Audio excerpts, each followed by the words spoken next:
the dead of winter, 1882, retired cavalry translator Reed Callahan thought he'd found peace in his isolated Colorado mountain cabin until 5 desperate Apache widows collapsed at his door, bleeding in the snow, hunted by men who wanted them dead or worse. What happened next would transform a bitter recluse into the unlikely protector of the most wanted women in the territory, sparking a love story that defied every law of the land. This is their story, a tale of survival, forbidden love, and the family forged in the crucible of the American frontier. If you're captivated by stories of courage against impossible odds, stay with me until the very end and let me know in the comments what city you're watching from. I love seeing how far these stories travel across the world.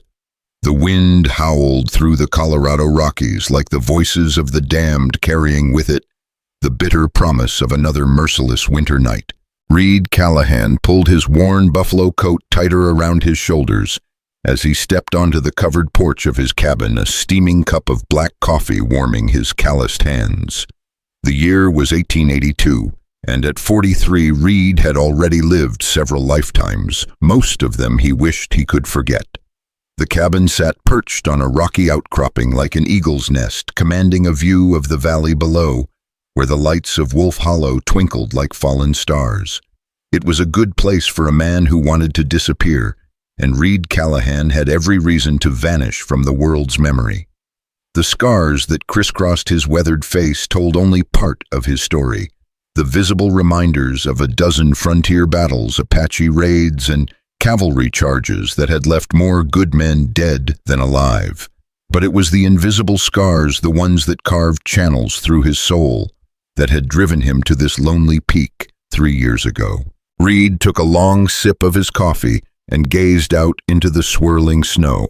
The storm had been building all day, and now it unleashed its full fury upon the mountains with the kind of violence that could bury a man alive if he was fool enough to be caught in the open.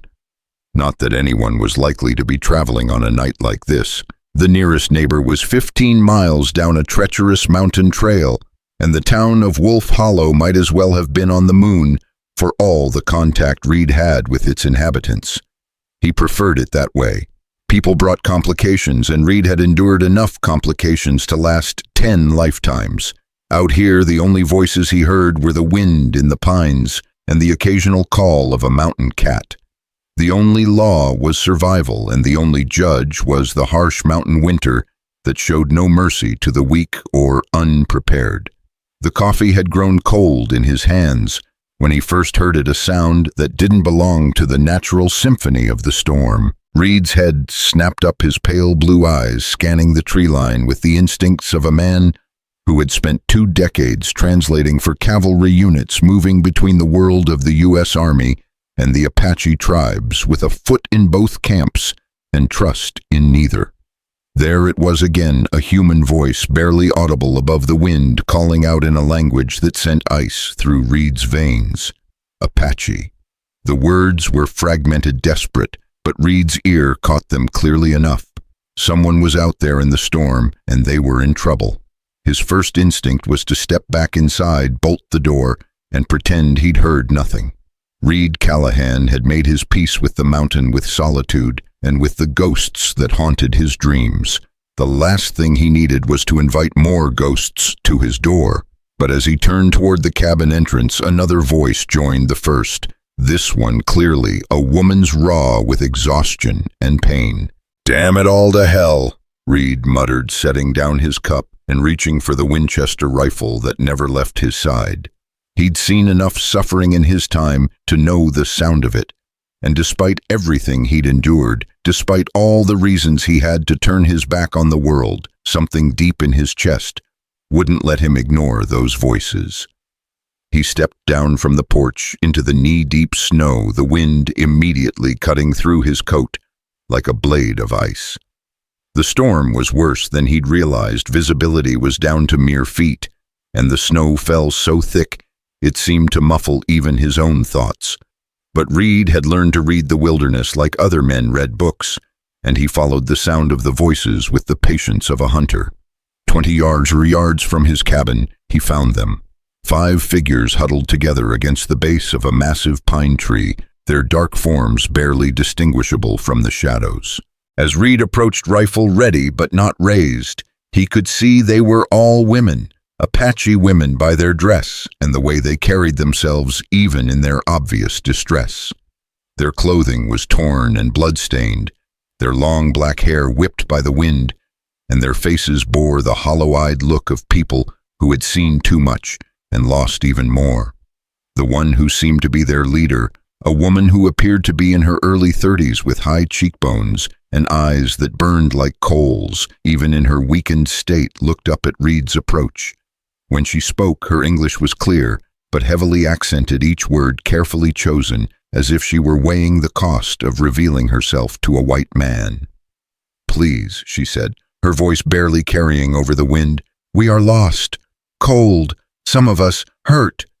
Reed stood motionless for a long moment, the snow accumulating on his shoulders like a burial shroud. Everything he had learned in his years on the frontier screamed at him to walk away. Apache women traveling alone in winter appearing at his cabin in the middle of nowhere, it spelled trouble with a capital T. There could be warriors nearby, this could be a trap, or worse yet, these women could be fugitives from one of the reservation conflicts that had been erupting across the territory with increasing frequency. But as he looked at the 5 faces turned up toward him, faces marked by exhaustion, pain, and a desperate hope that was already beginning to fade, Reed saw something that cut through all his careful defenses. He saw what he himself had been for the past 3 years, survivors who had nowhere else to go. "Can you walk?" he asked the leader, his voice rough from disuse. She nodded, though Reed could see the effort it cost her. "We can walk." "Then follow me. Stay close and keep quiet." Reed turned and began making his way back toward the cabin, not looking to see if they were following. He could hear them struggling through the snow behind him. Their breathing labored, their movements slow and careful. One of them stumbled, and he heard the others murmur words of encouragement in their native tongue.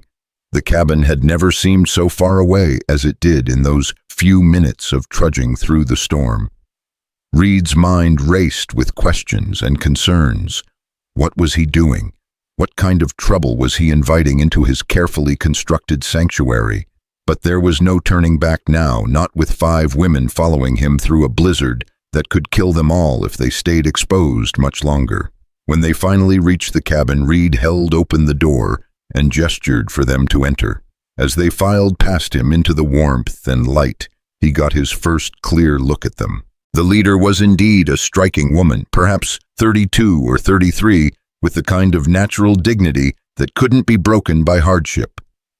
Behind her came 4 others, a younger woman with worried eyes who kept glancing at her companions, as if counting them, an older woman whose gray-streaked hair was bound in traditional braids, a woman about the leader's age whose left arm hung useless at her side, and finally another young woman whose face was marked by a deep cut that had recently stopped bleeding.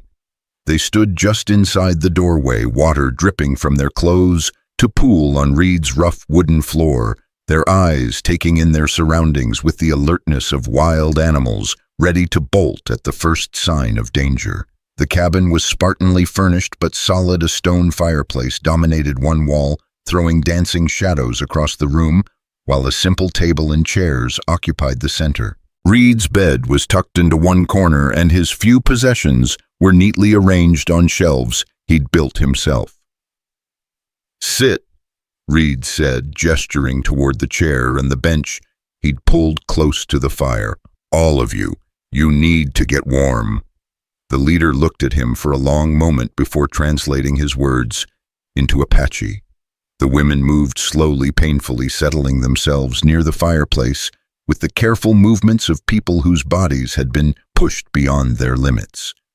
Reed busied himself building up the fire, adding more logs until the flames roared with enough heat to drive the mountain chill from the room. Then he moved to his small kitchen area and began preparing something that might pass for a meal. He had beans, some bacon, cornbread from 2 days ago, and coffee strong enough to wake the dead.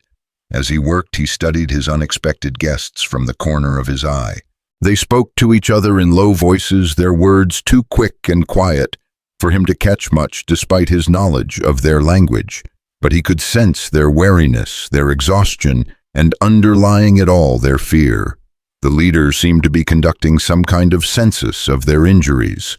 She examined the cut on the youngest woman's face, spoke quietly to the woman with the damaged arm, and checked what appeared to be a bandage wrapped around the older woman's leg. Reed could see dried blood on several of their garments, and the way they moved suggested other hurts that weren't immediately visible. "You speak English well," Reed said, finally not looking up from the pot of beans he was stirring. "Where did you learn?" The leader's eyes fixed on him with an intensity that made Reed feel as if she were looking straight through to his soul. "Mission school," she said simply. "Long time ago before."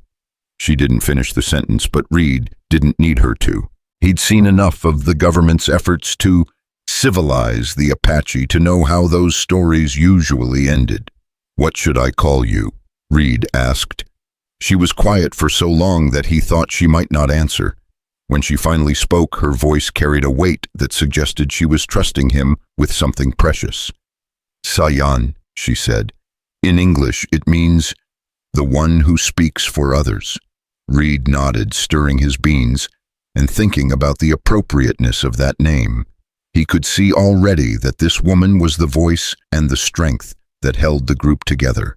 The others, Sayan spoke briefly to her companions, then turned back to Reed. "Apache is the wise one, our grandmother in years, if not in blood. Kaya watches over us all like a hawk. Nolly has hands that can heal. And Tala," she gestured to the youngest whose face bore the fresh cut, "Tala sees what others miss." Reed served the food in his few dishes and cups, supplementing with a couple of tin cans and his own coffee cup. The women ate with the focused intensity of people who hadn't had a proper meal in days, though they maintained a dignity in their hunger that spoke to their breeding and character. As they ate, Reed found himself studying their faces in the firelight. Each bore the marks of recent hardship, but beneath that he could see strength, intelligence, and something else he couldn't quite name. These weren't broken women despite whatever they'd endured. They were survivors, fighters who had faced the worst the world could offer and somehow remained undefeated. "Where are you traveling to?" Reed asked when they had finished eating. Sayan exchanged glances with the others before answering.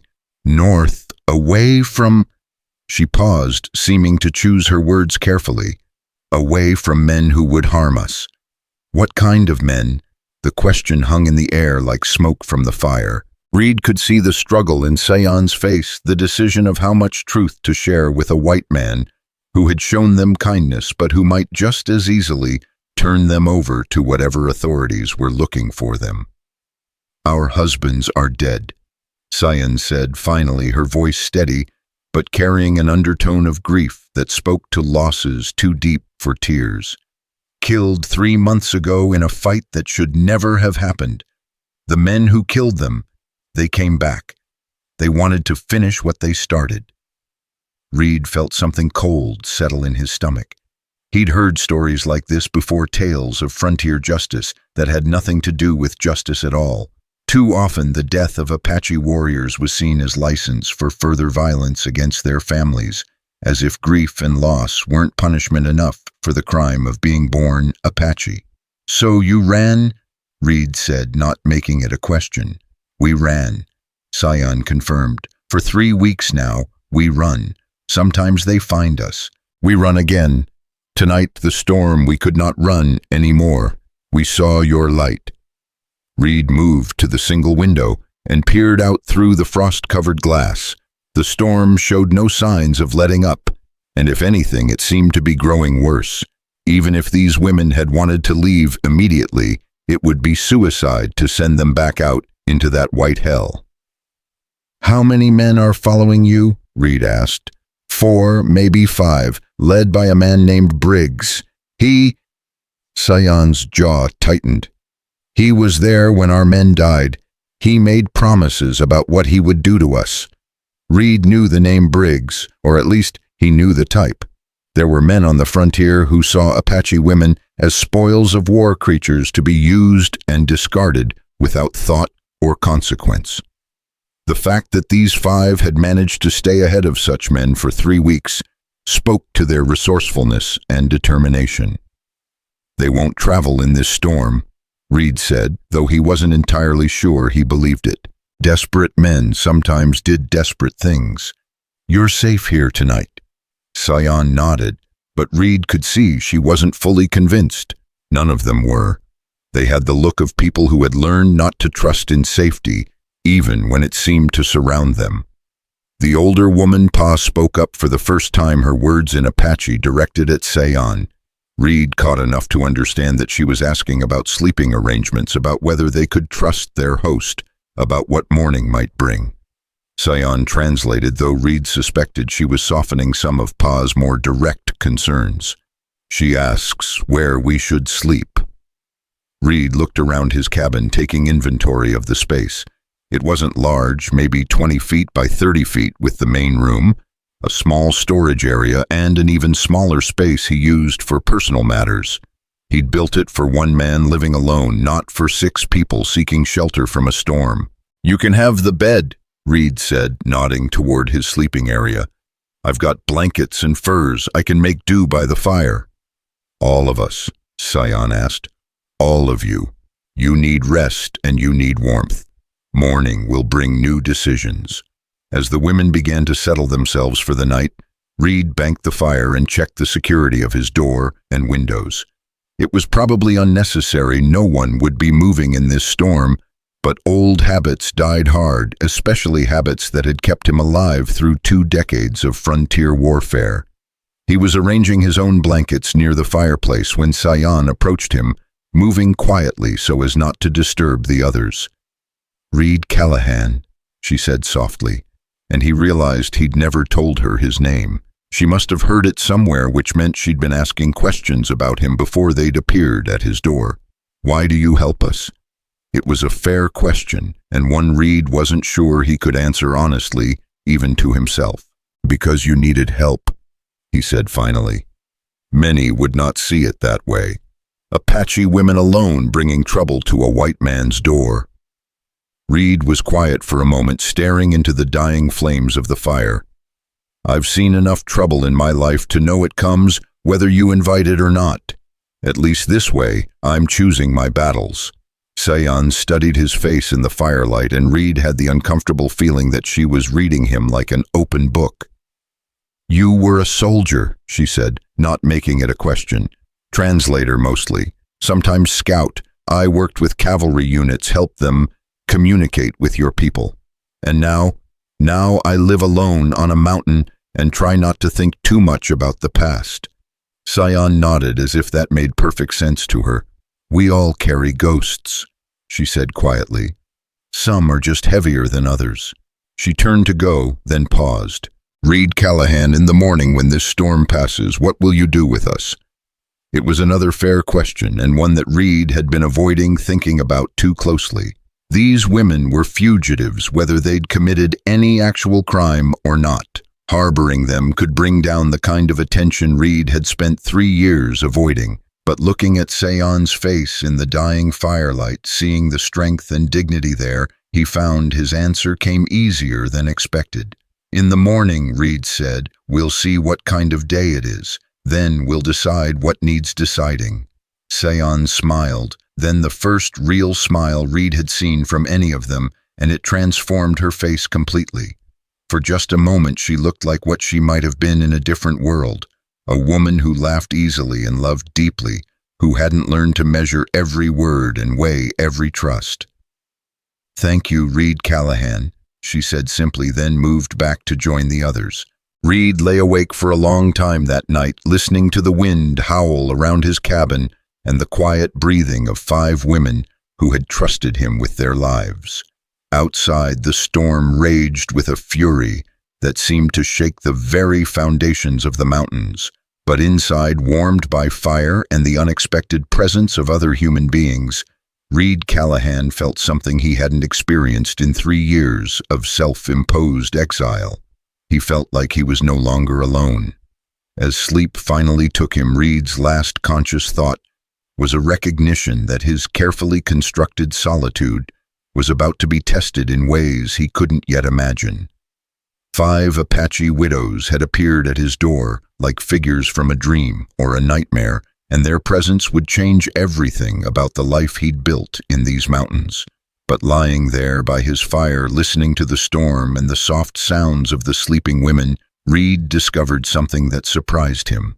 For the first time in longer than he could remember, the prospect of change didn't fill him with dread. It filled him with something that might have been hope. The storm continued to rage outside, but inside Reed Callahan's cabin, 6 souls who had been battered by the world found momentary peace. Tomorrow would bring new challenges, new dangers, and new decisions that could determine whether this night of shelter became the beginning of something larger or merely a brief respite before the inevitable return to running. But that was tomorrow's concern. Tonight there was warmth, safety, and the first tentative threads of trust being woven between strangers who had found each other in the midst of winter's fury. Reed's eyes closed as the fire settled into glowing embers, and for the first time in 3 years, he wasn't the only person in the world breathing within the walls of his mountain sanctuary. Dawn broke gray and silent over the Colorado Rockies, the fury of the storm replaced by an eerie calm that seemed to hold the entire world in suspension. Reed woke to the sound of quiet movement in his cabin, the soft rustle of fabric and whispered voices speaking in Apache. For a moment he lay still with his eyes closed, half convinced that the previous night had been nothing more than a dream, born of too much solitude and mountain whiskey.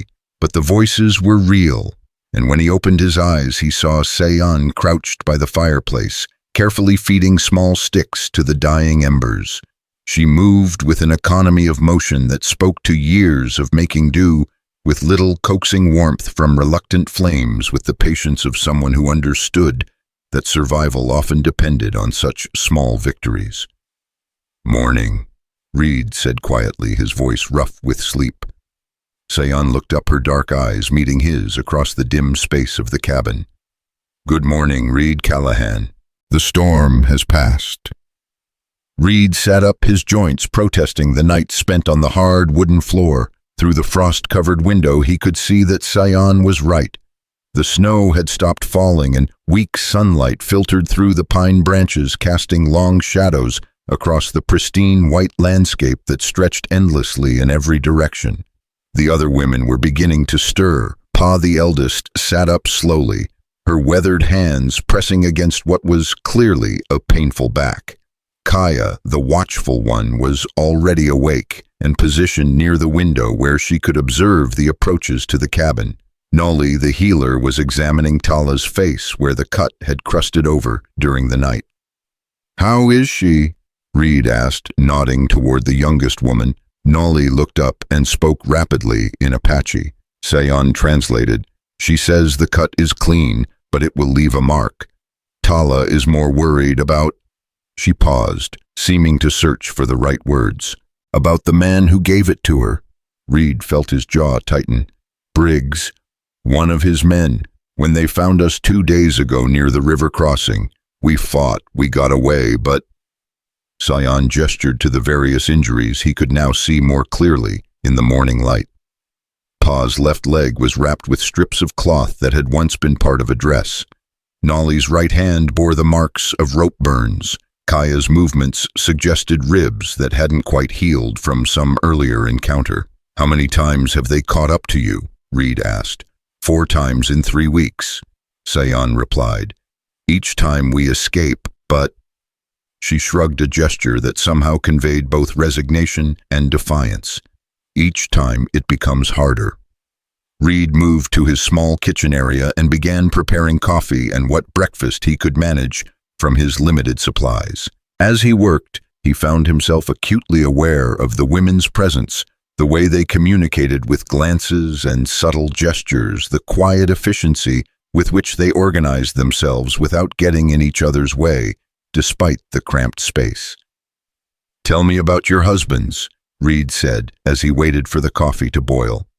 The question brought immediate silence to the cabin. The 5 women exchanged looks, and Reed could see the weight of grief settle over them like a heavy blanket. When Sayan finally spoke, her voice carried the careful control of someone determined not to let emotion overwhelm her words. "They were good men," she said simply. "Warriors, yes, but also fathers, brothers, sons. My husband Nal Nish was a leader among our people. He spoke 3 languages and could read the white man's books. He believed—" She paused, her composure wavering slightly. "He believed that our peoples could find a way to live in peace." "What happened to them?" Sayan's hands tightened in her lap. "There was a misunderstanding. Some cattle went missing from a ranch near the reservation boundary. The rancher, a man named Morrison, claimed our men had stolen them. Nalnish and the others went to meet with Morrison to talk, to find the truth." Reed poured coffee into cups and tin containers, distributing them among the women. The familiar ritual gave him something to do with his hands while he waited for the rest of the story. "Morrison brought Briggs and his men," Sayan continued. "They said they were there to negotiate, but they came with guns drawn and ropes ready. They had already decided our men were guilty." "And," Reed prompted gently, "there was no trial, no evidence, just accusations and—" Sayan's voice broke slightly before she regained control. "They hanged them from an old cottonwood tree by the creek. All 4 of them." Pa spoke up, then her voice carrying the weight of decades and the authority of a tribal matriarch. Sayan listened, then translated. "Pa says the missing cattle were found 3 days later, strayed into a canyon 15 miles away. But by then, our men were already buried." Reed felt a familiar anger building in his chest, the same rage that had driven him away from civilization in the first place. He'd seen too much of frontier justice, too many situations where fear and prejudice had taken the place of law and order. And Morrison, what did he do when the cattle were found? "Nothing," Sayan said bitterly. "He said mistakes happen in war, but Briggs—" Her eyes hardened. "Briggs said he wasn't finished with Apache families who caused trouble for white ranchers. He said widows needed to learn their place." The implications of those words hung heavy in the morning air. Reed had known men like Briggs, men who saw the chaos of the frontier as license for their worst impulses. Such men didn't stop with killing. They viewed the surviving families as part of the spoils of their vigilante justice. Kaya, who had been maintaining her watch at the window, suddenly stiffened and hissed something sharp in Apache. The other women immediately froze their attention, focused on her urgent whispers. "What is it?" Reed asked, already reaching for his rifle. Sayan moved quickly to the window, peering out through a gap in the frost. "Smoke," she said quietly. "Down in the valley. Someone has made camp." Reed joined her at the window, his experienced eyes scanning the landscape below. There, perhaps 2 miles distant, he could see the thin line of smoke rising from what was clearly a campfire. Even at this distance, he could make out the dark shapes of horses and men moving about. "Could be anyone," Reed said, though he didn't believe it himself. 5 men, Kaya reported, having apparently gotten a better look than the others. 5 horses. They make no effort to hide. "Briggs," Sayan said, with quiet certainty. "He knows we are here." Reed studied the distant camp, his mind racing through possibilities. The timing was too convenient to be coincidence. A group of 5 riders appearing in this remote valley the morning after 5. Apache women had taken shelter in his cabin, that smacked of tracking of men who knew exactly what they were looking for and where to find it. "How?" Reed asked. "How could they know?" Tala spoke up for the first time since Reed had met her, her young voice carrying a note of guilty certainty. Sayan listened to her rapid words, then turned to Reed with troubled eyes. "She says she saw tracks yesterday before the storm, tracks crossing our trail. We thought the snow would cover them, but—" Sayan shrugged helplessly. "These men, they know this country. They know how to read sign even after a storm. Reed moved away from the window, his mind shifting into the tactical mode that had kept him alive through countless dangerous situations. 5 men, armed and determined, camping within easy riding distance of his cabin. They hadn't approached directly, which suggested they were either waiting for something or planning something. "Why don't they just come?" Nolly asked through Seon. "If they know we are here, why do they wait?" It was a good question, and Reed thought he knew the answer. "Because they're not sure what they're dealing with," he said. "They've tracked you to my cabin, but they don't know me. They don't know if I'm alone, if I'm armed, if I'm someone who will fight, or someone who will hand you over without trouble." "And which are you?" Seon asked quietly. Reed looked at her, at all of them, seeing again the mixture of strength and vulnerability that had compelled him to open his door the night before. These women had already endured more than anyone should have to bear. They'd lost their husbands, their homes, their security. They'd been hunted across hundreds of miles of hostile territory by men who saw them as less than human. And now they were looking to him, a burned-out ex-soldier who'd spent 3 years hiding from the world, to somehow stand between them and their tormentors. "I'm someone who doesn't like being cornered in his own home," Reed said finally. "And I'm someone who's seen enough frontier justice to know the difference between law and lynching." Seon nodded slowly, understanding, passing between them without the need for further words. Whatever happened next, Reed had made his choice. He wasn't going to hand these women over to Briggs and his men. "What do we do?" Pa asked through Seon, her weathered face creased with worry. Reed moved to his gun cabinet and began taking inventory of his weapons. 2 rifles, including his reliable Winchester. A shotgun that had served him well in close quarters. His Army Colt revolver, cleaned and loaded. Boxes of ammunition for each weapon. It was a respectable arsenal for one man, but it wouldn't be much use if Briggs decided to approach with overwhelming force. "First, we find out what they want," Reed said, checking the action on the Winchester. "Maybe they're not here for you. Maybe they're just passing through." None of them believed that, but it was a place to start.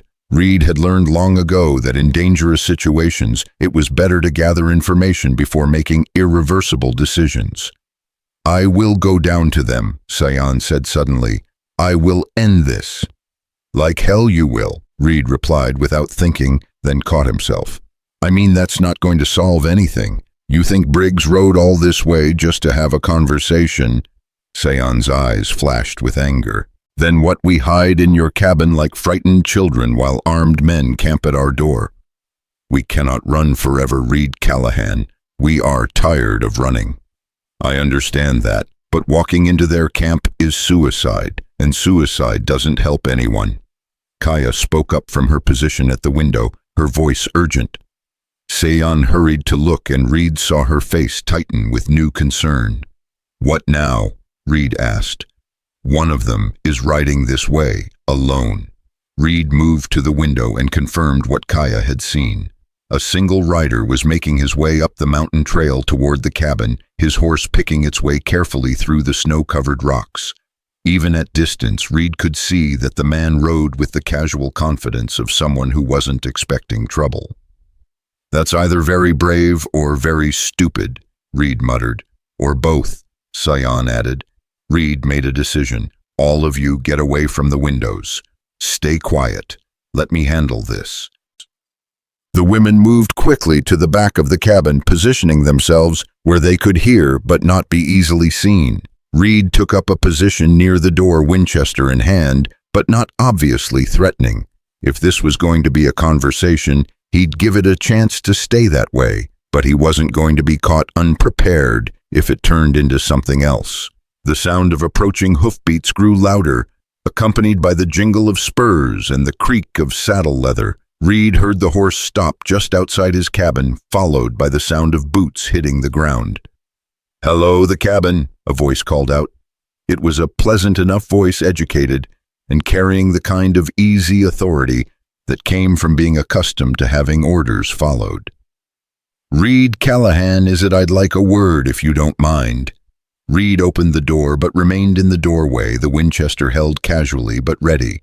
The man standing in his yard was about his own age, well dressed in the manner of someone who had money and wasn't shy about showing it. His coat was good quality wool, his boots were polished despite the rough country, and his hat was the kind that cost more than most men made in a month. But it was his eyes that told the real story, pale blue and absolutely cold. The eyes of a man who had looked at violence so often, it no longer registered as anything remarkable. "I'm Callahan," Reed said. "You'd be name's Briggs, Thomas Briggs." The man smiled, but it never reached his eyes. "I represent certain ranching interests in this territory. I'm looking for some property that's gone missing." "Property?" Reed kept his voice neutral. "5 head of livestock. Apache stock. They've been causing problems for honest ranchers, stealing cattle, threatening white families. I'm tasked with bringing them back where they belong." The casual dehumanization in Briggs's words made Reed's jaw clench, but he kept his expression neutral. "Haven't seen any livestock around here, just me and the mountains." Briggs nodded as if he'd expected that answer. "Funny thing about tracking Mr. Callahan, snow covers a lot of things, but it doesn't change the fundamental facts. 5 sets of tracks led right up this mountain, right to your door. Now, I'm not saying you're harboring stolen property, but I'd sleep easier knowing you hadn't been inconvenienced by any unwelcome visitors." "The storm last night was pretty fierce," Reed replied. "Could have driven all kinds of critters to seek shelter. Most of them would have moved on by morning." "Most of them, yes," Briggs agreed. "But some kinds of critters, they get comfortable real fast. Start thinking they have a right to stay where they're not wanted. That's when good folks like yourself can find themselves in unfortunate situations." The threat was subtle but unmistakable. Reed had heard enough conversations like this to recognize the pattern. Briggs was offering him a chance to hand over the women without violence, but the underlying message was clear. One way or another, those women were leaving this mountain. "I appreciate your concern for my welfare," Reed said carefully, "but I can take care of myself. Been doing it for some time now." Briggs studied Reed's face with the attention of a man trying to decide whether he was looking at prey or predator. "I'm sure you can, Mr. Callahan. Man doesn't live alone on a mountain for 3 years without knowing how to handle trouble, but this particular kind of trouble, it has a way of spreading, involving folks who might not want to be involved." "What kind of trouble are we talking about exactly?" "The kind that comes when the territorial authorities start asking questions about missing Apache prisoners. The kind that comes when the Army decides to investigate claims of harboring fugitives. The kind that comes when honest citizens start wondering why a man who used to work for the cavalry is suddenly taking sides with the people he used to fight." Reed felt a chill that had nothing to do with the mountain air. Briggs had done his homework. He knew about Reed's past, his work as a translator, his reasons for leaving that life behind. That suggested resources connections, the kind of backing that could make life very difficult for a man who just wanted to be left alone. "I haven't taken any sides," Reed said. "I'm just a man trying to mind his own business on his own land." "Of course you are," Briggs agreed smoothly, "and I respect that. In fact, I'd like to help you keep it that way. See those 5 head of livestock I'm tracking? They're not just any Apache stock. They're wanted in connection with the murder of 4 white men down near Wolf Hollow. Dangerous criminals, you understand. The kind that wouldn't hesitate to hurt a good man who showed them kindness." Reed knew it was a lie, or at best, a twisted version of the truth that bore no resemblance to what Sayon had told him. But he also knew that in this part of the territory, Briggs' version of events would be the one that mattered to judges, juries, and territorial officials. "Murder's a serious charge," Reed said. "The most serious," Briggs confirmed, "which is why I'm authorized to use any means necessary to bring these fugitives to justice. Any means, Mr. Callahan, and anyone who interferes with that justice, well, they become part of the problem." The conversation had reached the point where pretense was no longer possible. Briggs was done being subtle, done offering polite ways out of the situation. He was stating facts as he saw them. The women were his to take, and Reed could either cooperate or be swept aside. "I appreciate you riding all the way up here to warn me about dangerous fugitives," Reed said, his own voice hardening slightly. "But like I said, I haven't seen anyone, just me and the mountains." Briggs nodded slowly, his pale eyes never leaving Reed's face. "I see. Well, in that case, I hope you won't mind if my men and I take a look around, just to make sure you haven't been inconvenienced without realizing it." "I mind," Reed said simply. The two words hung in the cold mountain air like a thrown gauntlet. Briggs's pleasant expression didn't change, but something shifted behind his eyes, a calculation being made and a decision being reached. "That's unfortunate, Mr. Callahan, because one way or another I'm going to recover my property. Now I can do it with your cooperation, or I can do it over your dead body, but I am going to do it." Reed shifted slightly, the Winchester moving just enough to remind both men that it was there and ready. "You're welcome to try, Mr. Briggs. But I should mention that I've got plenty of ammunition, good fields of fire from up here, and nothing but time to make things difficult for unwelcome visitors." For the first time, Briggs' smile faltered slightly. He glanced around the cabin's defensible position, noting the clear approaches and the excellent cover it provided for a defender. Reed could see him recalculating, weighing the cost of taking the cabin by force against the value of his quarry. "This doesn't have to end badly," Briggs said, making one last attempt at negotiation. "You hand over the Apache women and we ride away. You never see us again and you go back to your peaceful mountain existence. Everyone wins. Everyone except 5 women who've already lost everything," Reed replied. Briggs's mask finally slipped completely, revealing the cold brutality beneath. "Those bitches killed 4 good white men. They deserve whatever they get. From what I hear, those 4 white men lynched their husbands first.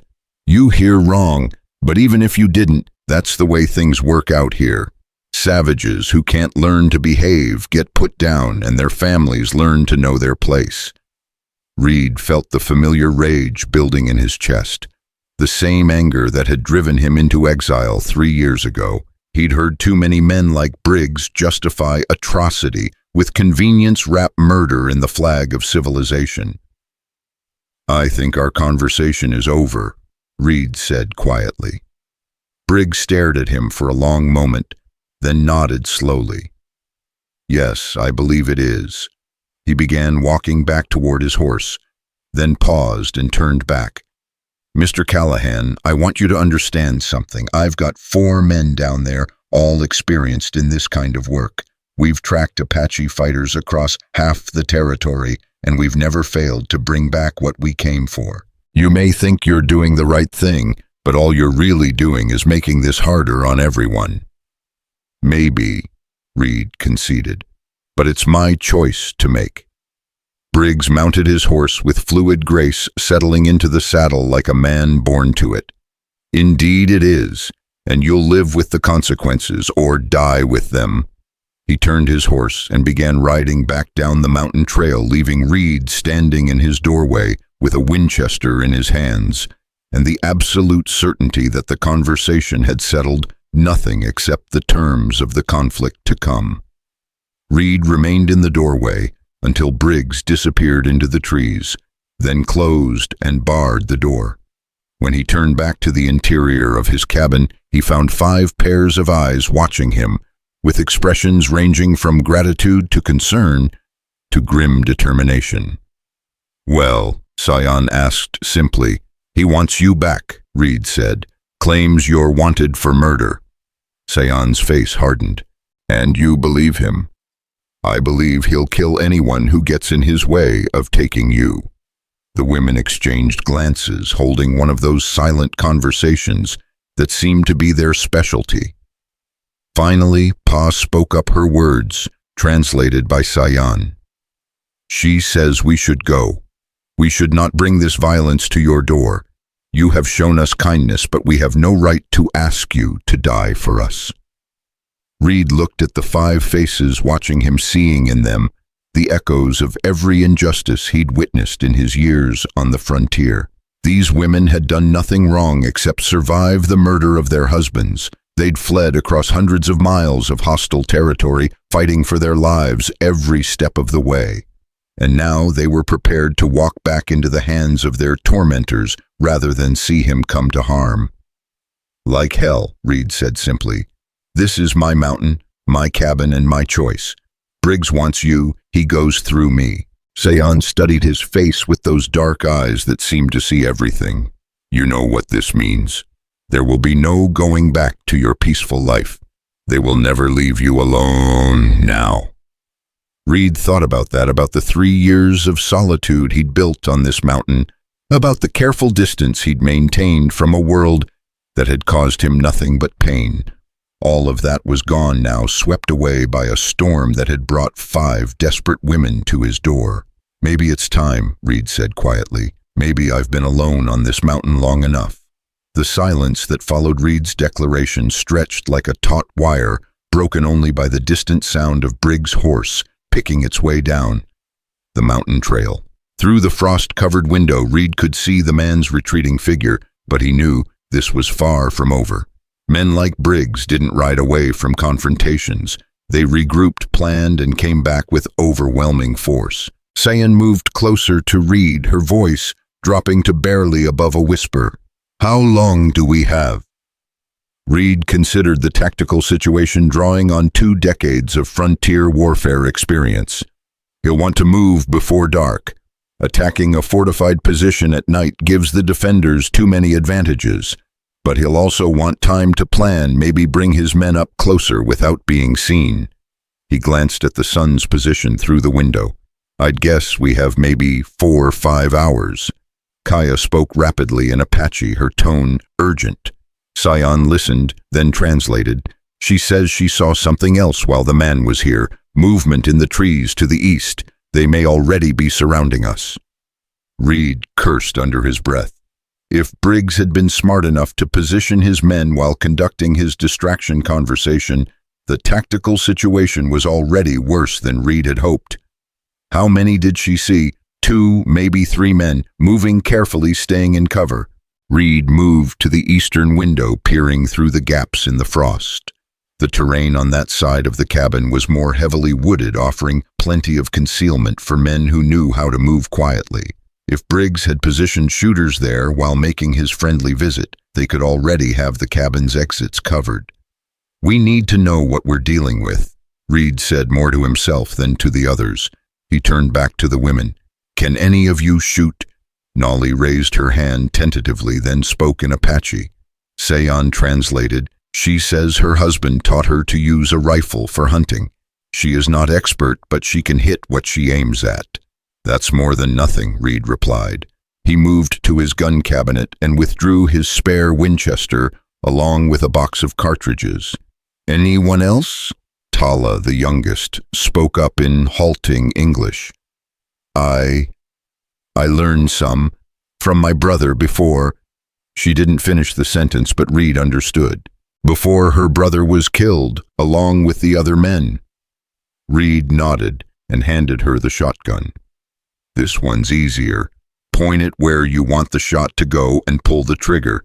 It's got a wide spread, so you don't need to be as precise."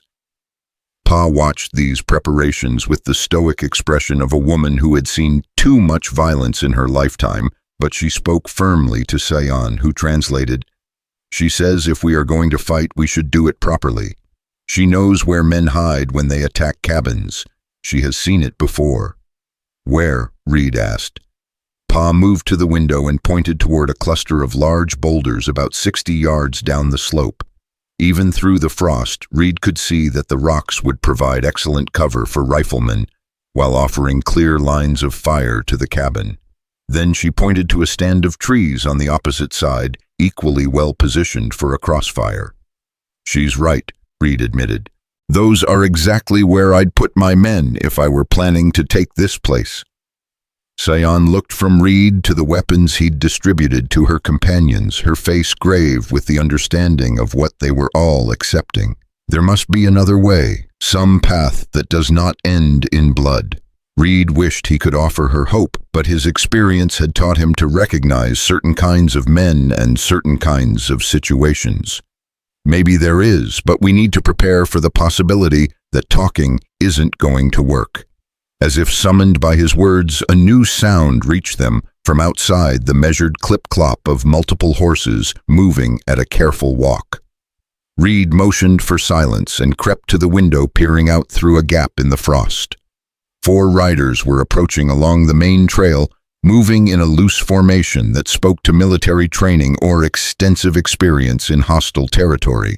Briggs rode at the front, no longer making any pretense of friendly conversation. Behind him came 3 men who had the hard, weathered look of professional fighters. They were well-armed and well-mounted, the kind of men who made their living in the gray areas where law and lawlessness blended together. 4 of them, Reed reported quietly, plus however many are already in position around us. The riders stopped about 100 yards from the cabin, just outside effective rifle range. Briggs dismounted and called out in a voice that carried clearly in the thin mountain air. "Callahan, I'm giving you one more chance to be reasonable about this. Send out the Apache women and my men, and I will ride away. No one has to get hurt today." Reed opened the cabin door just wide enough to make himself heard. "And I told you already, there's nobody here but me." "We both know that's not true," Briggs replied. "I've got men positioned all around your little fortress up there. We can take it any time we want, but I'd prefer to keep this civilized." "Civilized," Reed repeated loud enough for Briggs to hear the contempt in his voice. "Is that what you call lynching 4 unarmed men?" "I call it justice for cattle thieves and murderers," Briggs shot back. "And I call it merciful compared to what those Apache bitches have got coming." Reed felt Sion stiffen beside him at the crude words, but she remained silent, letting him handle the negotiation. Through the gap in the door, Reed could see that Briggs's men were spreading out, taking positions that would give them overlapping fields of fire on the cabin. The tactical picture was becoming clearer, and it wasn't encouraging. "Here's my counteroffer," Reed called out. "You and your men ride back down the mountain, and I forget this conversation ever happened. Everyone goes home alive." Briggs laughed, a sound devoid of any warmth or humor. "You're outnumbered at least 7-1, Callahan. What makes you think you're in any position to make demands?" "Because I'm up here and you're down there," Reed replied. "Because I've got food, water, ammunition, and all the time in the world. Because winter's coming on hard and you're going to get real cold, real fast, sleeping in the snow." There was a pause, and Reed could see Briggs conferring with his men. He was probably explaining the tactical disadvantages of attacking an elevated, fortified position defended by someone who clearly knew what he was doing. Professional fighters understood that taking such a position would be costly in men and ammunition, even if they ultimately succeeded. "We can wait too, Callahan," Briggs called back. "In fact, we can wait a lot longer than you can, because sooner or later you're going to run out of supplies. And when you do, those Apache whores are going to start looking mighty tempting to hungry men who haven't had a woman in weeks." The crude threat hung in the air like a physical presence, and Reed felt the rage building in his chest again. Men like Briggs used intimidation and the threat of sexual violence as weapons, counting on their victims' fear to accomplish what direct force might not. "Reed," Sion's voice was barely a whisper beside him. "Let me talk to him. Let me try to end this." "No," Reed said firmly. "You heard what he said. This isn't about justice or law. This is about power and revenge. There's nothing you can say that will change his mind." Sion was quiet for a moment, then spoke again, her words carefully measured. "Then we fight." Reed looked at her, seeing in her dark eyes the same mixture of determination and fear that he'd observed in good soldiers before their first real battle. She was afraid they were all afraid, but fear wasn't going to stop them from standing their ground. "We fight," Reed confirmed. Pa spoke up, then her aged voice carrying an authority that transcended language barriers. When she finished, Sion translated, with something that might have been pride in her voice. She says, "Our men died fighting for what they believed in. If we die the same way, we will be worthy to join them in the next world." Before Reed could respond to that sobering sentiment, the sound of gunfire erupted from the woods around the cabin. The first shots came from the east muzzle flashes, winking like deadly fireflies among the trees. Reed threw himself away from the door as bullets splintered the wood where he'd been standing. "Down," he shouted, though the women were already dropping to the floor with the instincts of people who had been shot at before. "Stay away from the windows." More shots followed, coming from multiple directions, as Briggs's hidden riflemen revealed their positions. Reed could hear the distinct crack of different weapons, at least 3 rifles, maybe 4, all firing at carefully chosen targets around the cabin. They weren't shooting to kill yet, Reed realized. They were probing, testing the cabin's defenses, and trying to determine how many people were inside. Reed crawled to the eastern window and carefully raised his head enough to peer out. He caught a glimpse of movement behind the boulder cluster Pa had identified, confirming the presence of at least 2 shooters there. More muzzle flashes from the tree line told him that Briggs had indeed positioned his men to create a crossfire that would make any escape from the cabin extremely hazardous. "Can you see them?" Sion whispered from where she lay, pressed against the floor behind Reed. "Some of them," Reed replied, taking careful aim through the gap between the window frame and the frost. "But they're well positioned. This isn't going to be easy." He squeezed off a shot toward the boulder cluster, more to let the attackers know the cabin was defended than because he expected to hit anything. The bullet sparked off stone, and Reed immediately rolled away from the window as return fire shattered the remaining glass. From her position near the western wall, Nolly called out something urgent in Apache. Sion crawled over to translate. "She says she can see men moving toward the back of the cabin, 3 of them using the trees for cover." Reed cursed and moved to check the rear window. Sure enough, he could see figures moving through the pine forest, working their way closer to the cabin's blind spot. If they reached the back wall, they could potentially set fire to the structure or simply wait for the occupants to run out of ammunition. "Tala," Reed called to the youngest woman who was clutching the shotgun with white-knuckled determination. "Can you watch that back window? If you see anyone get close to the cabin, shoot." Tala nodded, her young face set with grim resolve. She positioned herself where she could cover the rear approach while staying low enough to avoid the bullets that were still occasionally probing the cabin's defenses. The pattern of gunfire had settled into a rhythm, now sporadic shots designed to keep the defenders pinned down while Briggs's men maneuvered into better positions. Reed recognized the tactic from his military days. It was the classic approach to reducing a fortified position surround. Isolate it, then wait for either an opportunity or for the defenders to make a mistake. "How much ammunition do we have?" Sion asked, demonstrating the kind of practical thinking that would be essential for their survival. Reed took quick mental inventory. For the rifles, maybe 200 rounds total, less for the shotgun. Enough for a fight, but not enough for a siege. And food. 3, maybe 4 days, if we're careful. Sion nodded, understanding the mathematics of their situation as clearly as Reed did. They were outnumbered, surrounded, and operating on limited resources. Every advantage lay with their attackers, except for one, the cabin's defensive position and the determination of its occupants. Another burst of gunfire from the eastern rocks reminded them that philosophical considerations would have to wait. Reed returned fire this time, seeing one of his shots strike close enough to a hidden rifleman to send up a spray of stone chips. A curse in English drifted across the distance, confirming that at least some of Briggs's men were feeling the pressure of return fire. "Reed," Kaya called out from her position near the northern window. "The man on the horse, he is riding away." Reed risked a look and confirmed what Kaya had seen. Briggs was mounting up and heading back down the mountain trail, leaving his men to conduct the assault. It was smart tactics. A leader who stayed in the open during a firefight was asking to be shot, but it also suggested that Briggs was confident enough in his men's abilities to leave them unsupervised.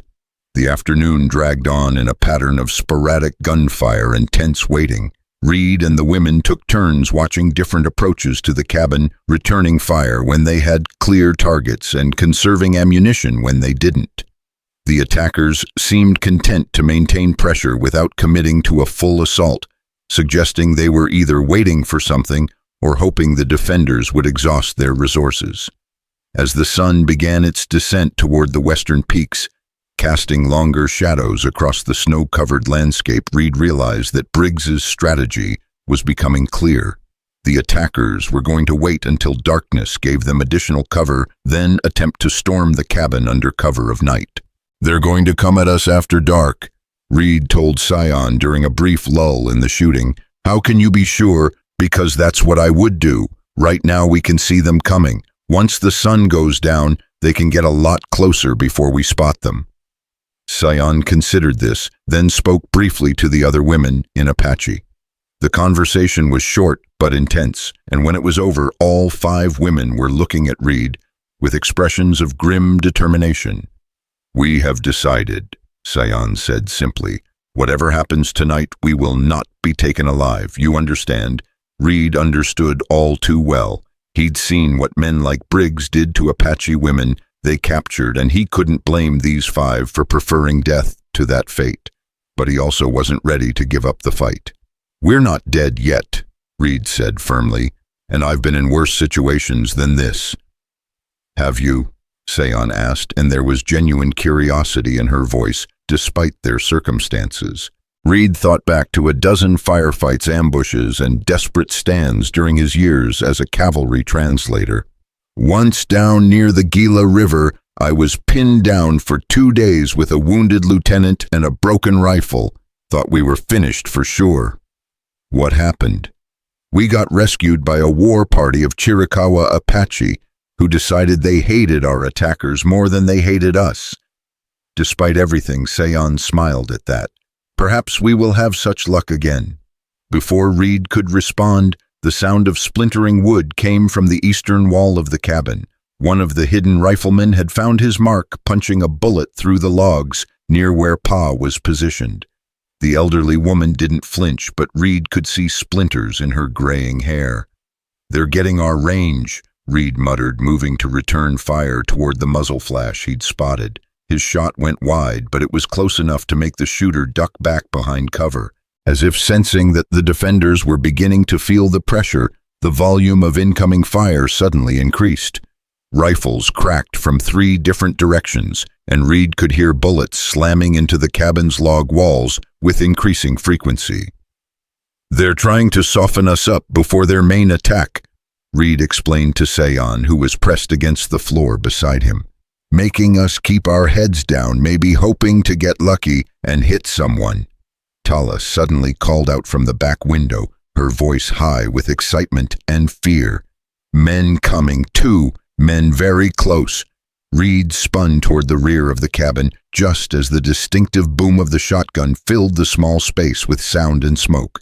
Through the ringing in his ears, Reed heard a man scream in pain and surprise, followed by crashing sounds as someone stumbled through the underbrush behind the cabin. "Did I hit him?" Tala asked, her eyes wide with the shock of having fired her first shot in anger. Reed peered carefully out the back window and saw one man limping rapidly away from the cabin, supported by a companion. Blood stained the snow where they passed, confirming that Tala's shot had found at least part of its target. "You did good," Reed told her, meaning it. "That'll make them think twice about coming at us from the back." But even as he spoke, Reed could see that their small victory had come at a cost. The volume of return fire was increasing again, and the attackers were clearly growing more aggressive as daylight faded. Soon, they would have the cover of darkness to make their final approach. "Sion," Reed said quietly, moving close enough that the others couldn't hear, "I need you to know something.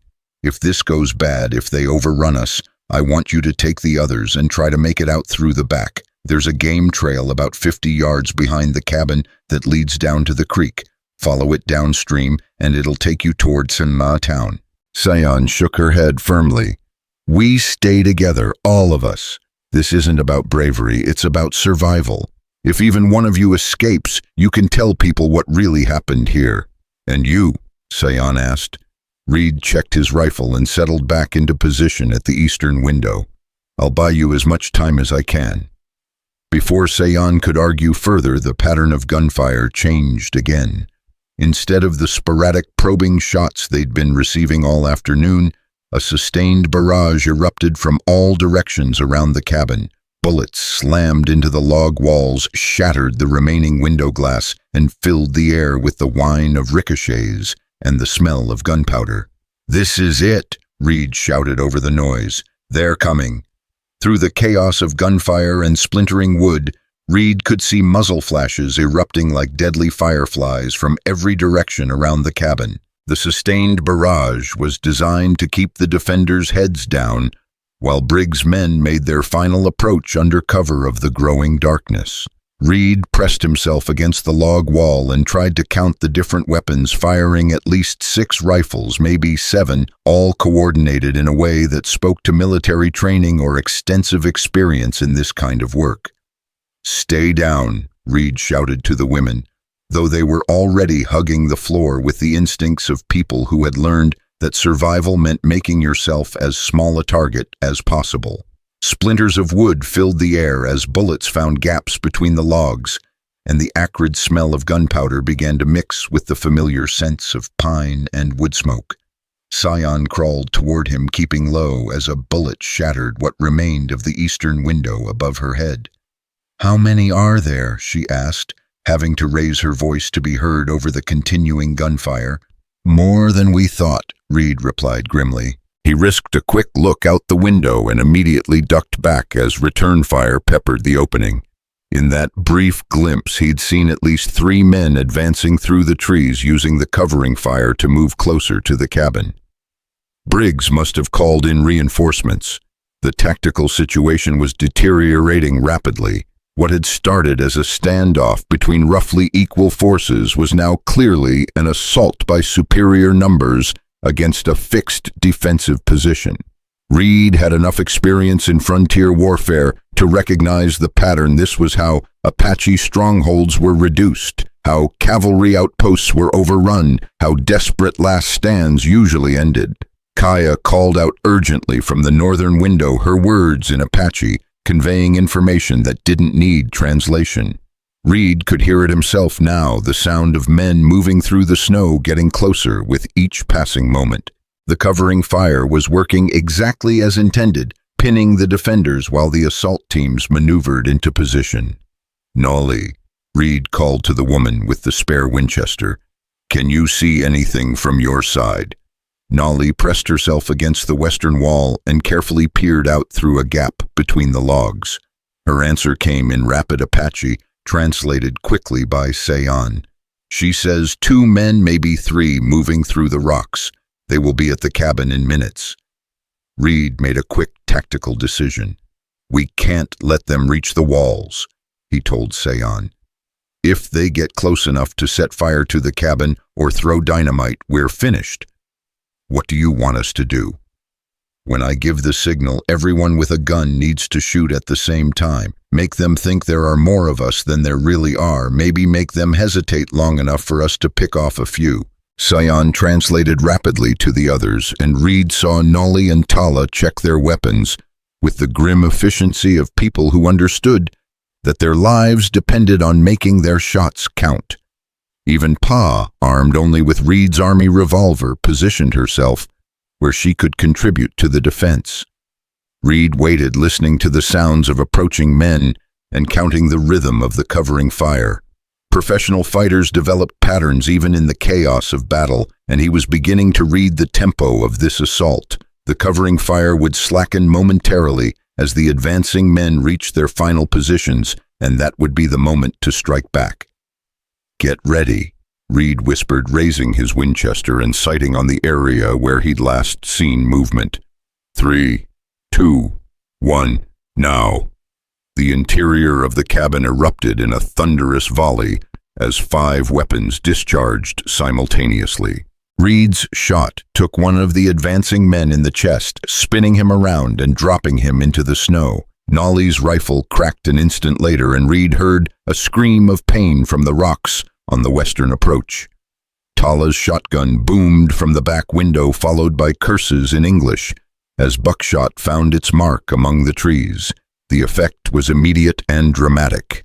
The coordinated advance faltered as men dove for cover, their covering fire becoming sporadic as shooters tried to locate and engage the multiple defenders they now believed were in the cabin. For a precious few seconds, the initiative shifted back to Reed and the women. "Reload," Reed shouted, working the lever action of his Winchester and chambering a fresh cartridge. "Keep shooting, make them think we've got a whole company in here." But their small victory came at a cost. The return fire, when it resumed, was more accurate and concentrated. Reed could hear bullets punching through the cabin's log walls with increasing frequency, and he realized that his defenders' muzzle flashes had given away their positions to the attackers outside. Sayan crawled over to where Reed was positioned, her face streaked with powder burns from her proximity to the gunfire. "We cannot hold them much longer," she said, with the practical honesty of someone who had seen enough combat to recognize when a position was becoming untenable. Reed knew she was right. They had maybe 20 minutes of daylight left, and once full darkness fell, the attackers would be able to approach the cabin with impunity. The defensive advantages that had kept them alive this long would evaporate in the mountain night. "There's something else," Sayan continued, her voice dropping to barely above a whisper. "Kaya says she smells smoke, not from our fire." Reed's blood went cold. He'd been dreading this possibility since the siege began, but hoping that Briggs' men would be too interested in taking prisoners to resort to burning the cabin. Apparently, the resistance they'd encountered had changed that calculation. Crawling to the northern wall, Reed pressed his nose against a gap between the logs and inhaled deeply. There it was, the acrid smell of burning wood and pitch definitely coming from outside the cabin. Somewhere in the darkness, Briggs' men were preparing to smoke them out. "Where's the fire?" Reed asked Kaya in the few words of Apache he could manage. Kaya pointed toward the back of the cabin where the roof met the rear wall. If the attackers had managed to get a man onto the roof with burning pitch, or even just a torch, they could set the entire structure ablaze within minutes. Reed made another quick decision, one that went against every tactical principle he'd learned, but seemed to offer their only chance of survival. "We have to get out of here," he told Sayan. "If they burn us out, we'll be sitting targets as soon as we run." "Where can we go? They have us surrounded." "The creek," Reed said, remembering the game trail he'd mentioned to Sayan earlier. "If we can reach the water, we can follow it downstream. In the dark, with the sound of the current covering our movement, we might be able to slip past them." Sayan looked skeptical, and Reed couldn't blame her. It was a desperate plan with little chance of success, but staying in a burning cabin offered no chance at all. "How do we get there without being shot?" Sayan asked. Reed was considering that exact problem when Tala called out from the back window, her voice tight with alarm. "Fire! I see fire on the roof." Reed risked a look upward and saw the orange glow of flames beginning to spread across the pine shingles above their heads. Whoever had made it onto the roof was doing thorough work. The fire was starting in multiple places, ensuring that it would spread too quickly to be extinguished from inside the cabin. "We move now," Reed said, abandoning any pretense of a careful plan. "Everyone grab what ammunition you can carry. Sayan, you lead the others toward the back door. I'll provide covering fire." "Reed," Sayan began. "Go," Reed cut her off, moving to the eastern window and beginning to fire as rapidly as he could work the lever action of his Winchester. His shots weren't aimed at specific targets, so much as designed to create chaos and confusion among the attackers, hopefully giving the women precious seconds to escape the burning cabin. Behind him, Reed could hear the women moving with urgent efficiency, gathering their few possessions and checking their weapons. The smell of smoke was getting stronger, and he could see orange light beginning to flicker through the gaps in the roof boards above. "Ready," Seon called out, her voice strained but determined. Reed emptied the last rounds from his rifle toward the eastern rocks, then grabbed his army Colt and the remaining ammunition. As he turned toward the back of the cabin, he caught sight of flames spreading rapidly across the interior ceiling. They had minutes, maybe less, before the entire structure became an inferno. Seon had positioned herself at the back door, rifle ready to provide covering fire for their escape. The other women were pressed against the rear wall, weapons in hand, and faces set with the grim determination of people who knew they were probably about to die but weren't going to make it easy for their killers. "The trail is 50 yards through the trees," Reed told them quickly. "Stay low, stay quiet, and if anyone gets separated, head downstream toward town. Don't stop, don't look back, just run." Reed grasped the handle of the back door and looked at each of the 5 faces watching him. In their dark eyes he saw fear, certainly, but also courage, and a fierce determination to survive. These women had already endured more than most people could imagine, and they weren't ready to give up without a fight. "On 3, Reed whispered. 1, 2, 3. Reed yanked open the door and immediately began firing toward the trees where they'd last seen attackers. His shots were answered by muzzle flashes from multiple directions, but the women were already moving, slipping out of the cabin and into the snow-covered forest beyond. Reed followed them, spinning and firing back toward the cabin as flames began to engulf the structure they'd called home for less than 24 hours. Behind him, he could hear shouts in English as Briggs's men realized their quarry was escaping, followed by the crash of boots through snow as the pursuit began. The game trail Seon was following was barely visible in the darkness, marked more by the absence of undergrowth than by any clear path. Reed could hear the women ahead of him moving as quietly as possible through the pine needles and snow, but he could also hear their pursuers crashing through the forest behind them with considerably less concern for stealth.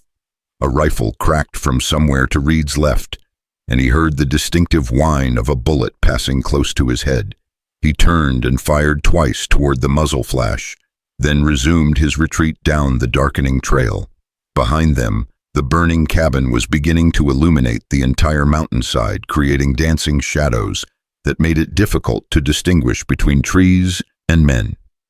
"This way," Seon called softly from ahead, and Reed could hear the sound of running water growing louder as they approached the creek.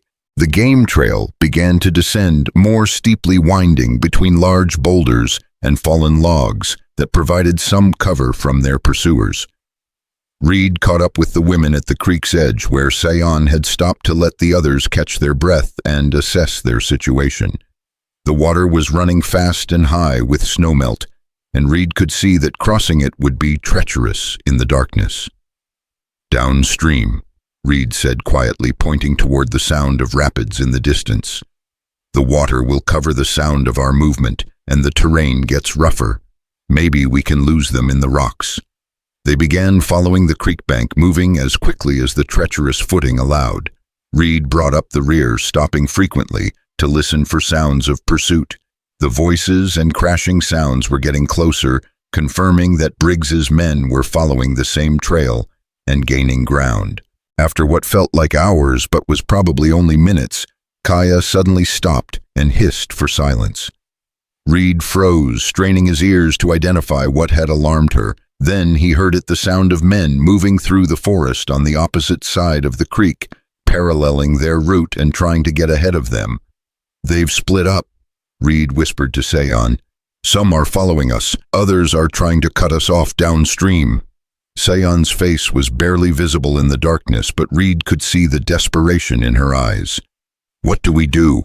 Reed studied the terrain around them, looking for any advantage they could exploit. The creek ran through a narrow gorge here, with steep sides that would be difficult to climb in daylight, nearly impossible in darkness. But that same terrain that trapped them also limited their pursuers' options. "There," Reed said, pointing to a cluster of large boulders that had tumbled down from the cliff face above. "If we can reach those rocks, we'll have cover and good fields of fire. Make them pay for every yard." It wasn't much of a plan, but it was better than being caught in the open creek bed. The 6 of them began moving toward the boulder cluster, Reed helping Pa negotiate the treacherous footing while the younger women provided security. They had almost reached the rocks when the first shot rang out from the forest behind them. Reed felt the bullet tug at his coat sleeve as he threw himself toward cover, pulling Pa with him. The other women scattered among the boulders, seeking whatever protection the stone offered from the rifles that were beginning to fire from multiple directions. "Can anyone see them?" Reed called out, settling into a defensive position behind a boulder roughly the size of a piano. "3 men on this side of the creek." Nolly reported, her rifle already trained on the tree line. "Maybe more behind the trees." Tala's shotgun boomed from somewhere among the rocks, followed by a scream of pain and surprise from the darkness. Reed smiled grimly. The girl was proving to be a natural fighter, aggressive and accurate when the situation demanded it. But their small defensive position was quickly being surrounded. Reed could hear men calling to each other in English, coordinating their approach and identifying the defenders' positions. It wouldn't be long before they had the boulder cluster completely surrounded and could pour concentrated fire into it from all directions. "Sayon," Reed called softly, "how much ammunition do we have left?" There was a brief pause as she checked with the others. "Not much, maybe 30 rounds total." Reed did the mathematics in his head and didn't like the answer. Against an unknown number of attackers with superior firepower and position, 30 rounds might buy them a few more minutes of life, but it wasn't going to change the ultimate outcome. That's when they heard the new sound horses approaching at a gallop from the direction of the main trail, accompanied by voices shouting in what sounded like official authority. Reed couldn't make out the words over the distance and the sound of the creek, but the tone was unmistakable. The effect on their attackers was immediate and dramatic. The gunfire stopped abruptly, and Reed could hear urgent conversations taking place in the darkness around them. Someone was shouting orders, and there was the sound of men moving rapidly through the forest, though whether toward them or away from them was impossible to tell. "What is happening?" Sayon whispered from her position behind a neighboring boulder. "I don't know," Reed replied honestly, "but something's changed." The sound of approaching horses grew louder, and now Reed could make out individual voices calling through the night. "This is Sheriff Morrison of Wolf Hollow. I want everyone to put down their weapons and come out where I can see you." Reed felt a complex mix of emotions at the sheriff's arrival. On one hand, official law enforcement might mean an end to the immediate threat from Briggs and his men. On the other hand, Sheriff Morrison was the same man whose missing cattle had provided the excuse for lynching the Apache men 3 months ago. His arrival might simply mean trading one enemy for another. "Reed Callahan," the sheriff's voice boomed across the creek. "I know you're out there. Come out and let's talk about this like civilized men." Reed looked at Sayon, seeing his own uncertainty reflected in her dark eyes. After a moment's consideration, he made his decision. "I'm here, Sheriff," Reed called back, "but I'm not moving until I know everyone's safe. Nobody's going to hurt anyone tonight. Callahan, I give you my word on that."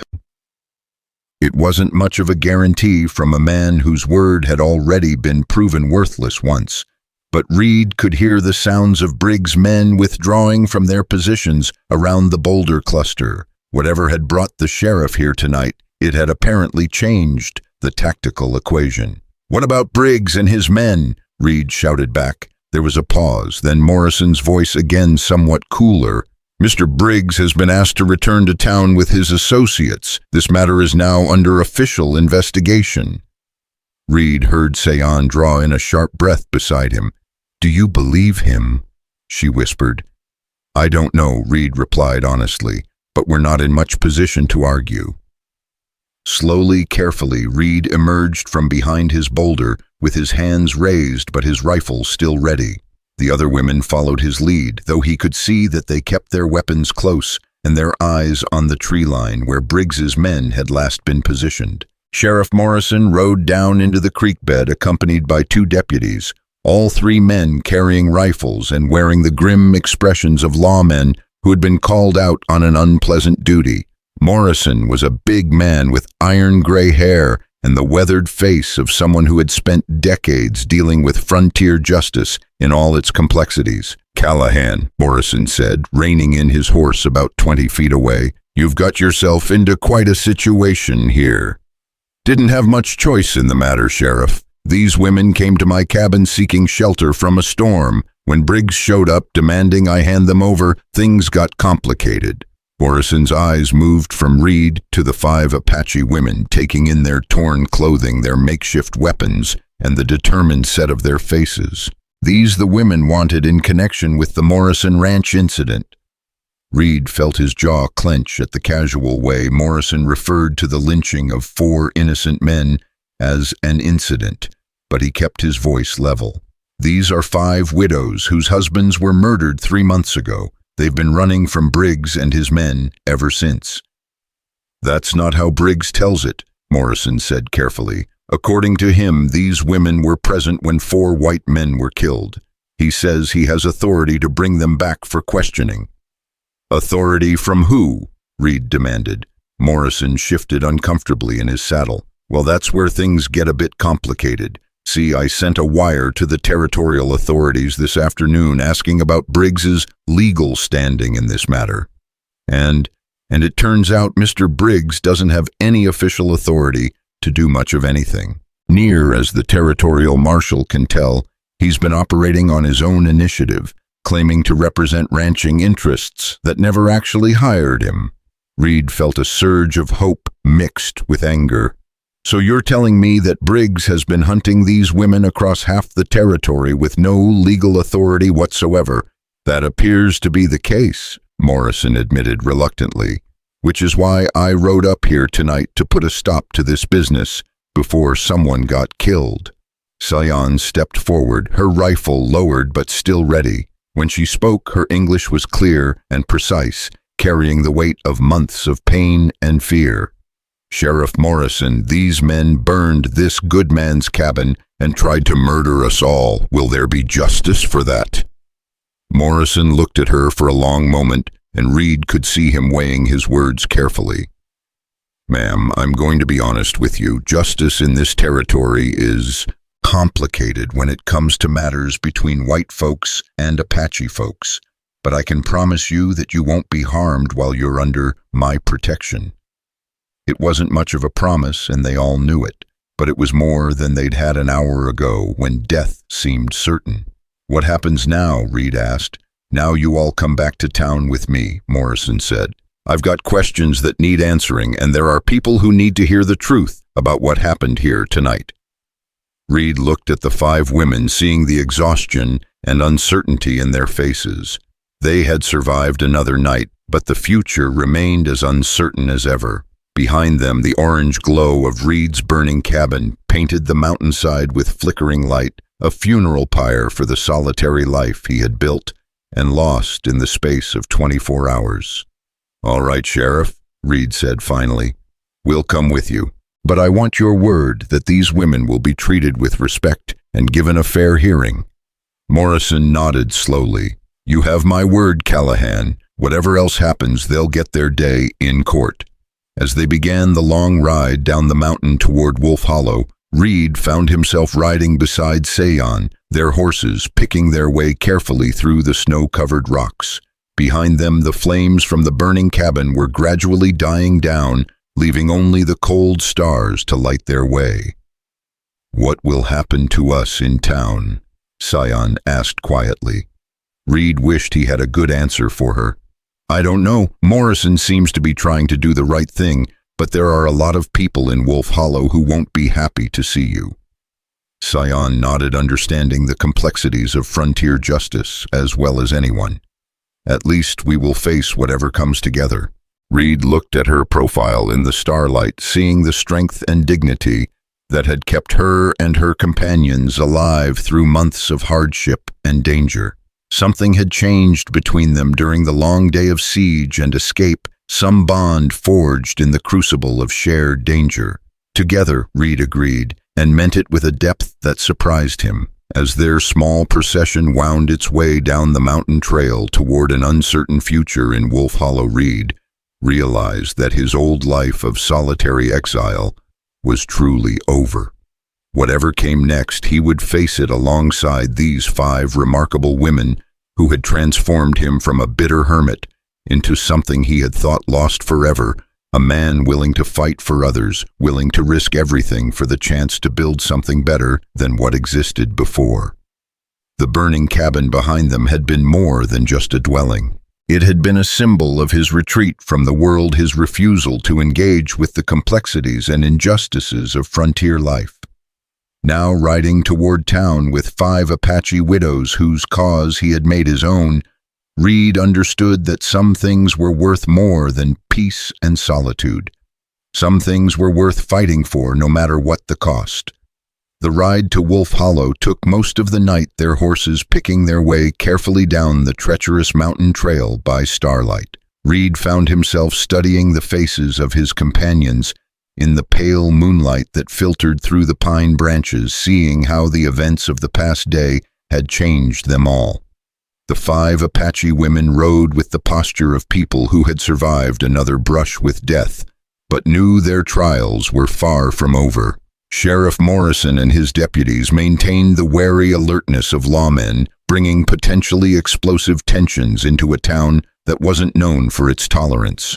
As they descended toward the valley floor, the lights of Wolf Hollow began to twinkle in the distance like fallen stars scattered across the darkness.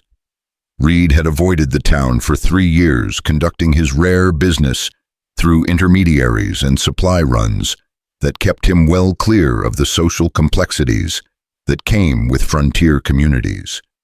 Now he was riding directly into the heart of everything he'd sought to escape, accompanied by 5 women whose very presence would challenge every assumption the townspeople held about justice, law, and the proper order of things.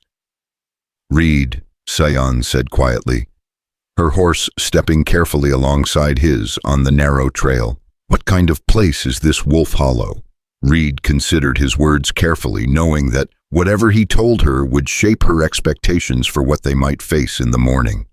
"It's like most frontier towns. Good people and bad people mostly trying to get by and make sense of a world that changes faster than they can understand it. But they've got long memories for grievances, and they don't much care for complications." "And we are a complication," Sion observed. "The biggest kind," Reed confirmed. 5 Apache widows riding into town with a white man who fought off a posse to protect them. Some folks will see justice in that. Others will see treason. Sheriff Morrison, who had been riding close enough to overhear their conversation, urged his horse forward until he was level with them. "Callahan's not wrong about the complications," he said, his voice carrying the weariness of a man who had dealt with too many impossible situations. "There are people in town who won't be happy to see any of you, and there are others who might want to take matters into their own hands." "Then why bring us here?" Reed asked. "Why not just let us disappear into the mountains?" Morrison was quiet for a moment, his weathered face thoughtful in the moonlight. "Because disappearing doesn't solve the problem. Briggs and men like him will keep hunting you, keep stirring up trouble, keep using fear and hatred to justify whatever they want to do. The only way this ends is if the truth gets told in the light of day, where everyone can hear it." "And you think Wolf Hollow is ready for the truth?" Sion asked, her tone suggesting she had considerable doubts about that possibility. "I think Wolf Hollow is going to have to be ready," Morrison replied, "because the alternative is letting vigilantes like Briggs run wild across the territory, deciding who lives and who dies based on nothing more than prejudice and greed." They rode in silence after that, each lost in their own thoughts about what the dawn might bring. Reed found himself thinking about the cabin burning behind them on the mountain, about the 3 years of carefully constructed solitude that had gone up in smoke along with his roof and walls. There was grief in that loss, certainly, but also something that might have been relief. The isolation that had once seemed like salvation was beginning to feel more like a prison, and the events of the past day had reminded him that some things were more important than personal peace. As they approached the outskirts of Wolf Hollow, Reed could see that word of their arrival had somehow preceded them. Lanterns flickered in windows that should have been dark at this hour, and he could make out groups of people gathering in the streets despite the late hour. News traveled fast in small towns, and the story of a mountain hermit defending Apache women against a posse would have spread through the community like wildfire. "Looks like we're expected," Morrison muttered, his hand moving unconsciously toward the rifle scabbarded on his saddle. "I was hoping to get you all settled quietly and deal with the questions in the morning." "Too late for that," Reed said, noting the growing crowd of people lining the main street. Some carried lanterns, others held torches, and Reed could see the glint of metal that suggested more than a few were armed. The mood of the crowd was impossible to read from a distance, but there was an energy in their gathering that spoke to strong emotions barely held in check. Sheriff Morrison raised his hand to signal a halt while they were still at the edge of town. "Listen to me, all of you," he said, his voice carrying the authority of 2 decades in law enforcement. "Whatever happens in there, stay calm, stay together, and let me do the talking. There are people in that crowd who might do something stupid if they get scared or angry." Reed checked his weapons one final time, ensuring that his Colt was loose in its holster and his rifle was ready. The women did the same, their movements carrying the unconscious efficiency of people who had learned to be ready for violence at any moment. "Pa says she has been in towns like this before," Sion translated after the elderly woman spoke briefly in Apache. "She says the most important thing is to show no fear even when we feel it." "She's right," Reed agreed. "They'll be watching for any sign of weakness or guilt. Whatever else happens, we hold our heads up and tell the truth." Sheriff Morrison spurred his horse forward, leading their small procession toward the heart of Wolf Hollow. As they rode down the main street, Reed could feel the weight of dozens of eyes upon them, could hear the murmur of conversations that stopped as they passed and resumed in urgent whispers after they had gone by. The crowd followed them at a respectful distance, growing larger as more people emerged from houses and businesses to see what was happening. Reed recognized some faces from his occasional supply runs to town: the blacksmith, the general store owner, the woman who ran the boarding house. But there were others he didn't know, men with hard faces and hostile eyes, who looked at the Apache women with expressions that made Reed's hand drift toward his weapon. Sheriff Morrison led them to the jail, a solid stone building that represented the closest thing Wolf Hollow had to official authority. As they dismounted in front of the building, the crowd pressed closer, and Reed could hear individual voices beginning to emerge from the general murmur. "Those the Apache women who killed the Morrison boys?" someone called out. "Why ain't they in chains?" another voice demanded. "What's Callahan doing with them murderers?" Morrison stepped forward, positioning himself between the crowd and his prisoners. When he spoke, his voice carried across the street with the kind of authority that made people listen whether they wanted to or not. "Folks, I know you've all heard stories about what happened up on the mountain tonight. But before anyone gets too worked up, I want you to know that there's going to be a proper investigation into all of this. These women are under my protection, and they're going to get a fair hearing." "Fair hearing?" The voice came from somewhere in the back of the crowd, rough and angry. "They killed 4 white men. What more hearing do they need?" Reed stepped forward, his presence drawing immediate attention from the assembled townspeople. When he spoke, his voice was quiet but clear, carrying the weight of a man who had nothing left to lose. "Those women didn't kill anyone," Reed said simply. "They're widows. Their husbands were lynched 3 months ago by vigilantes who couldn't be bothered with evidence or trials. These women have been running for their lives ever since, and tonight Briggs and his men tried to murder them in my cabin." The crowd erupted in angry voices, some supporting Reed's version of events, others shouting him down. Reed could see the situation balanced on a knife's edge, ready to tip toward violence at the slightest provocation. That's when a new voice cut through the chaos, sharp and authoritative and completely unexpected. "That's enough." The crowd turned as one to see a woman striding down the main street toward them, her gray hair pinned back severely, and her dark dress marking her as one of Wolf Hollow's more respectable citizens. Reed recognized her as Mrs. Elizabeth Hartwell, the schoolteacher, and one of the few people in town with enough education and moral authority to challenge the mob mentality that was building. "I said that's enough," Mrs. Hartwell repeated, pushing her way through the crowd until she stood directly in front of Sheriff Morrison.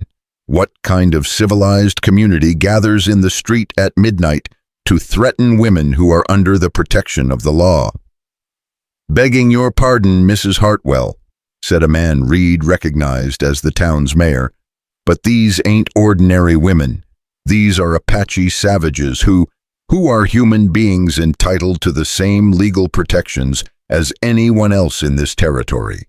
Mrs. Hartwell interrupted, her voice carrying the kind of sharp authority that had cowed generations of unruly school children. "Or have we decided to abandon law entirely in favor of lynch mobs?"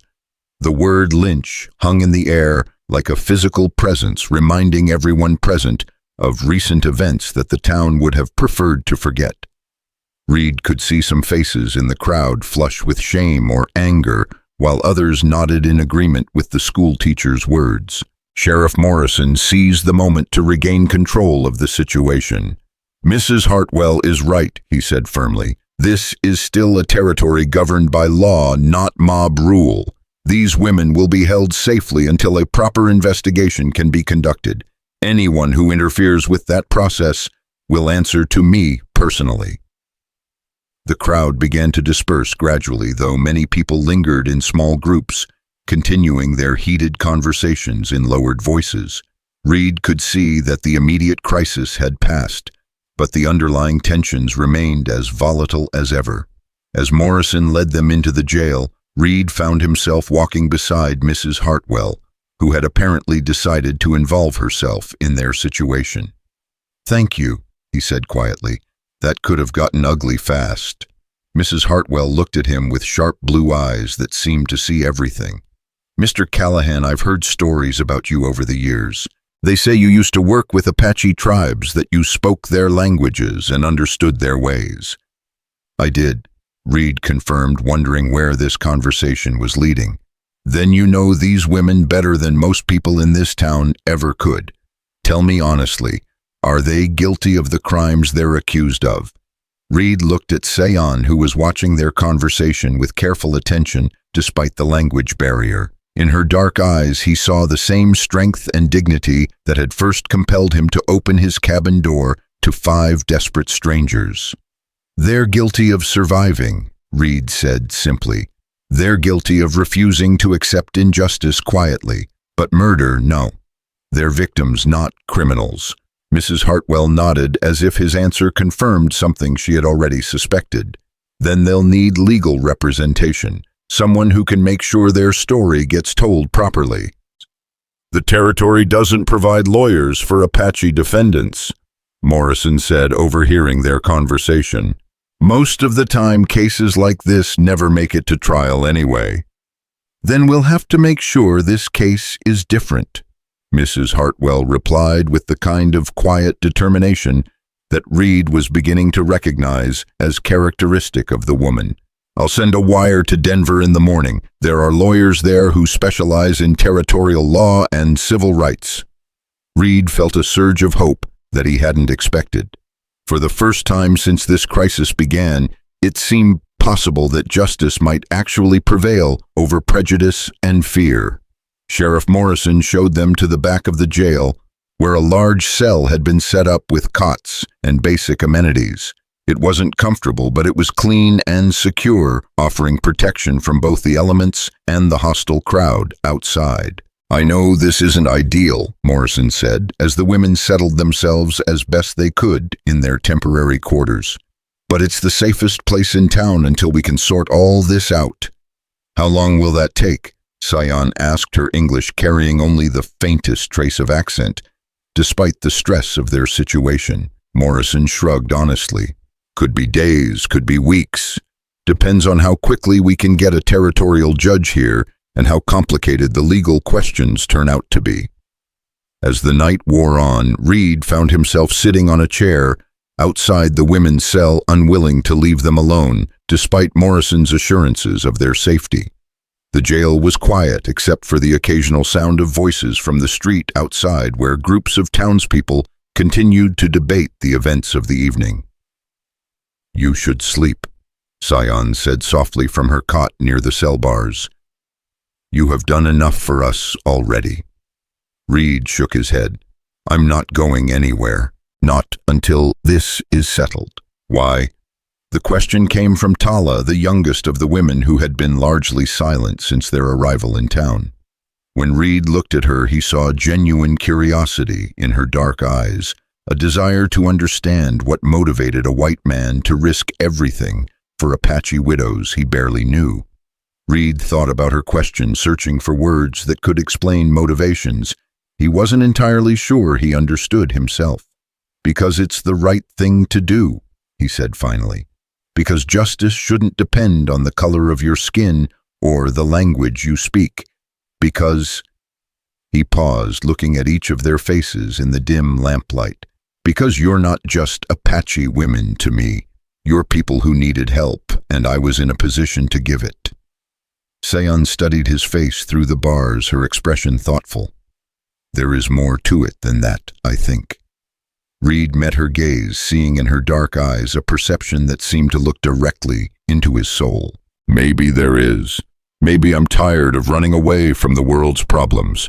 Maybe I'm tired of pretending that hiding on a mountain makes me somehow clean of all the injustice I've seen." "And now?" Sion asked softly. "Now I'm exactly where I'm supposed to be," Reed said, surprised by the certainty in his own voice. "Whatever comes next, we'll face it together." The words hung in the air between them, carrying implications that went far beyond their immediate crisis. Reed could see understanding dawn in Sion's eyes, a recognition of something that had been building between them since that first night in his cabin. The next morning brought a steady stream of visitors to the jail, each with their own perspective on the situation.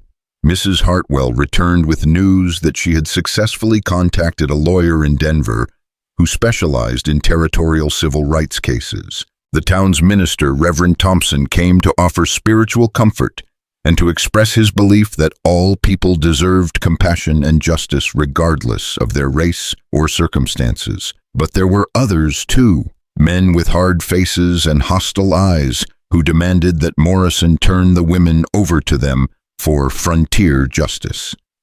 Reed could see the strain wearing on the sheriff, caught between his duty to uphold the law and the pressure from influential members of the community who saw the Apache women as a threat to their way of life.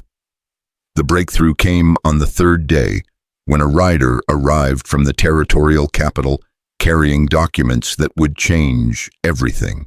The territorial governor, responding to Mrs. Hartwell's telegrams and the growing publicity surrounding the case, had ordered a full investigation into the original lynchings and the subsequent manhunt.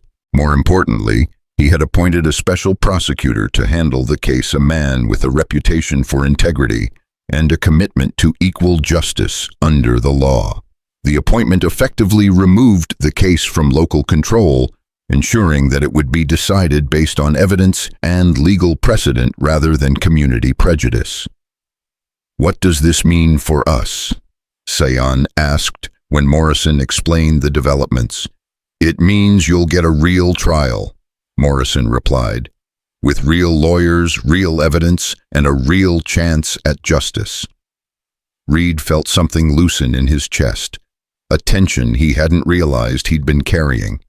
For the first time since this crisis began, the future seemed to hold genuine hope rather than merely the absence of immediate disaster.